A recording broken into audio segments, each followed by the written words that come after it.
자, 이렇게 윤석열 정부가 외교 행보로 민심 잡기에 박차를 가하고 있는 가운데 전당대회 돈봉투 의혹으로 고심에 빠진 민주당은 김남국 의원의 가상화폐 논란으로 겹악재를 맞았습니다. 지난해 2월 16일 새벽 0시 39분 김남국 의원은 33억 원 규모의 위믹스 코인을 당시 만들어진 지 한 달밖에 안 된 클레이페이 코인으로 전량 바꿨습니다. 이렇게 김 의원이 전체 발행량의 10%, 하루 거래량에 맞먹는 클레이페이 코인을 한 번에 사들이자 시세는 3배 가까이 뛰었습니다.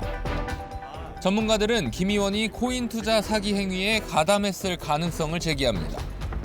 아무리 좋게 봐줘도 지인한테 사기당한 거다. 같이 사업을 했을 가능성이 있죠. 직접 중개하는 역할을 한 겁니다. 또 김 의원은 첫 코인 투자가 2016년 2월이라고 밝혔는데 2016년 2월경부터 8천만 원 정도 어디다가? 썼습니다. 이더리움에. 당시 김 의원이 샀다는 이더리움은 국내에 상장되기 2-3달 전이었습니다. 민주당 진상조사단은 김 의원이 에어드랍 방식으로 코인을 무상으로 받았을 가능성까지 확인하고 있습니다. 에어드롭 여부를 저희가 확인을 하고 있는데요.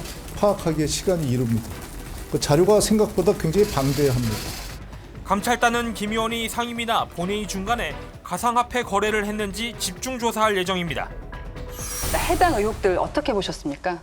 그러니까요. 지금 이재명 대표 그 사법 리스크 감당하기도 사실은 힘든데. 힘겹거든요. 거기다 돈봉투 사건까지 터져가지고 거의 그로기 상태입니다.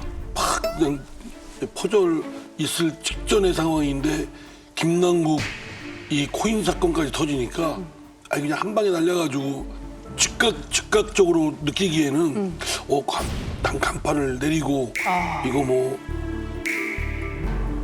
당에 해체되는 그런 상황 아닌가? 예. 외부적 충격, 아니, 내부의 모순 때문에 이런 걱정이 사실 많습니다. 누워서 침 뱉기지만. 누워서 침을 크게 뱉으시네요, 지금. 아니 근데 진짜 저는 어처구니가 없었어요, 이걸 네. 보고. 왜냐하면 2020년부터 이미 젊은 분들이 코인을 굉장히 많이 투자를 하셔서 그렇죠. 예. 정치인들도 도대체 젊은이들의 심정이 뭔지 공감해보겠다고 들어가서 조금씩 하시는 분들도 많았어요. 근데 이게 어느 정도가 되냐면 이거 정말 걱정되는데 굉장히 시장이 불투명해서 여기서 이제 젊은 친구들을 어떻게 보호할 것이냐, 어떻게 제도의 틀을 만들 것이냐가 2020년 말부터는 굉장히 국회의원들한테 고민거리였어요. 그래서 제가 이번에 보니까 그런 고민을 제도적인 고민을 한 게 아니라 자기 돈 버는 그 수단으로 쓴 거잖아요. 네. 근데 이분이 그거를 이게 공론화된 다음에 태도는 더 기가 막힌 거예요. 자기가 잘못한 게 아무것도 없다는 거. 재산 공개에 포함이 안 됐기 때문에 나는 신고 안 했다.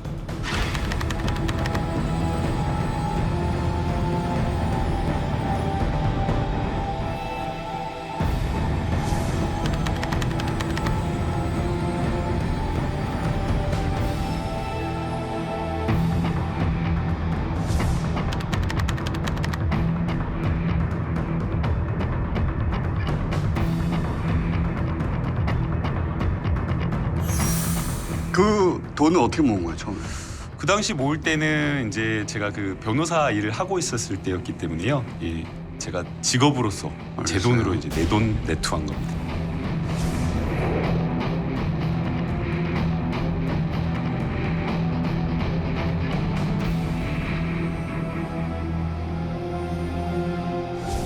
의정 활동에 집중하지 못하고 그런 코인 투자를 했다는 거에 대해서 국민들의 질타가 있는 거 아니겠습니까?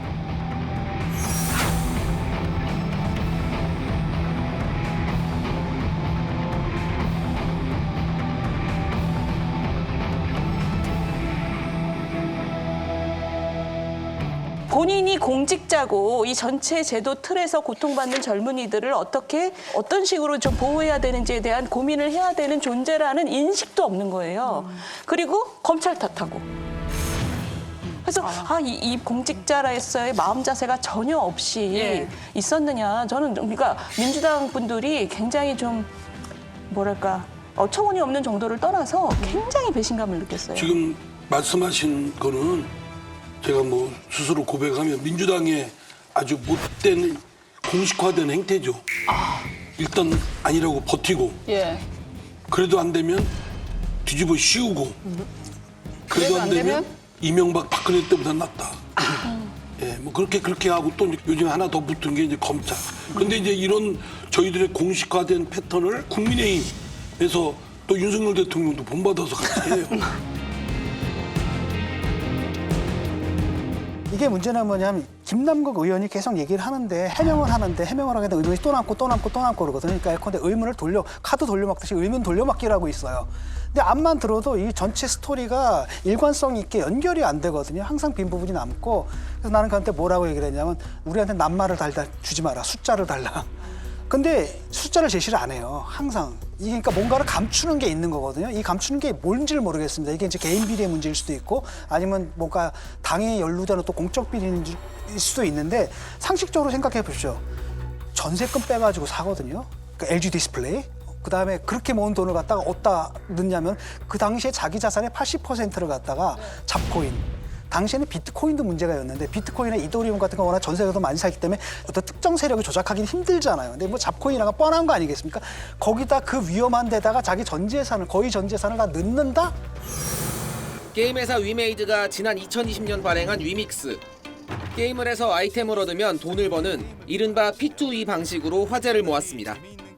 위르포 글로벌이 흥행에 성공하면서 위믹스 가격은 상장가 대비 200배 가까이로 뛰어올랐습니다. 하지만 2022년 이후 위믹스 가격은 추락하기 시작했습니다. 위메이드가 위믹스 토큰을 대량으로 팔았다는 사실이 알려지면서 투자자의 공분을 샀습니다. 김남국 의원이 위믹스를 보유했던 것으로 알려진 시기는 바로 이 무렵이었습니다. 김 의원이 보유분을 모두 인출한 것으로 알려진 지난해 3월 초 이후로도 악재는 쏟아졌습니다. 3월 중순엔 회계 처리 의혹이 불거지며 가격이 추가로 떨어졌고 10월에는 4대 거래소가 투자 유의 종목으로 지정했습니다. 지난해 11월 24일에는 대형 거래소 4곳에서 상장 폐지가 결정되며 가격이 70% 가까이 폭락했습니다. 그다음에 그분이 어떤 분입니까? 3,800원짜리 점심 먹고 구멍 뚫린 신발 신고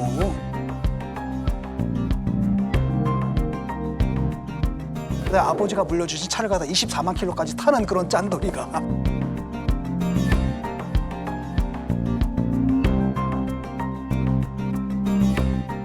이런 평소에 성향을 가진 사람이 이런 모험주의적인 투자를 하느냐?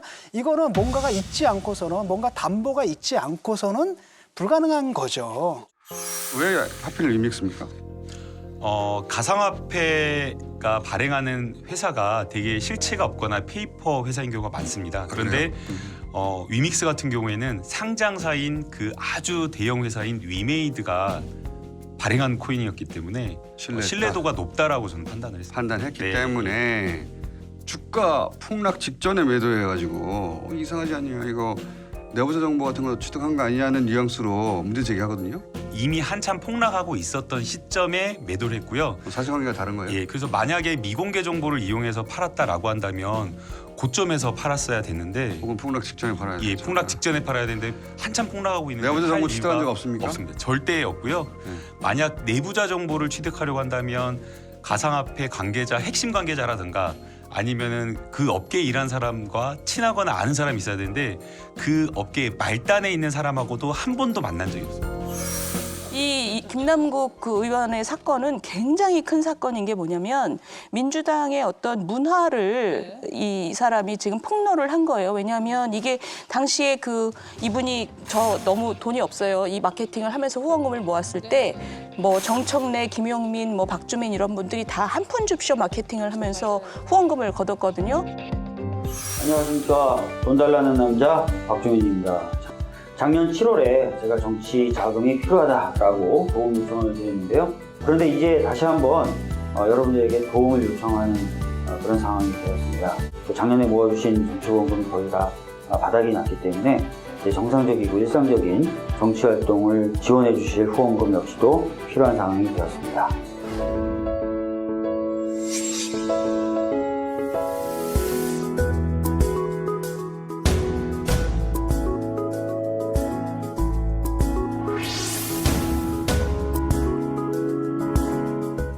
신발은 37,000원. 잠깐만, 근데 신발은 엄지발가락 부분이 구멍이 났어요. 그거 좀 잡아주면 좋겠네. 메쉬 소재라서 그렇습니다. 집에 있을 때 밥을 안 먹어가지고. 다 넣으면 다 라면 먹는 거예요. 내일 라면만 먹어요. 후원금 다 찼어요? 아니요, 아직 다 못 쳤습니다. 얼마나 모자라요? 상당히 모자랍니다. 많이 좀 도와주십시오. 뭘 말이 많아요. 그런가요? 한 푼 주십시오 이게. 한 푼 주시면 근데 이게 뭐냐면 예전에 민주당의 문화는 그 민주화 운동했다라는 완장으로 다른 국민들을 다 알로 보는 그런 분위기가 있었는데 그 다음 분위기가 뭐냐면 경제적으로 청렴함을 앞으로 내세우면서 국민들에게 우리는 국민의힘보다 낫다 이런 분위기로 마케팅을 한 거거든요. 굉장히 나쁜 게 마케팅 포인트로 후원금을 모으기 위해서 본인들의 청렴함, 가난함을 내세웠던 거예요. 근데 지금 그게 얼마나 위선적인지를 이번에 완전 뿌록이 난 거예요. 그래서 김남국이라는 개인의 문제가 아니라 이것은 정말 민주당이라는 정치 세력이 정말 역사의 뒤안길로 사라져야 된다. 이런 느낌을 많은 분들이 갖고 있고 그게 민주당의 주 지지층의 지지율이 폭락한 게 저는 정확하게 이 문제라고 생각을 합니다.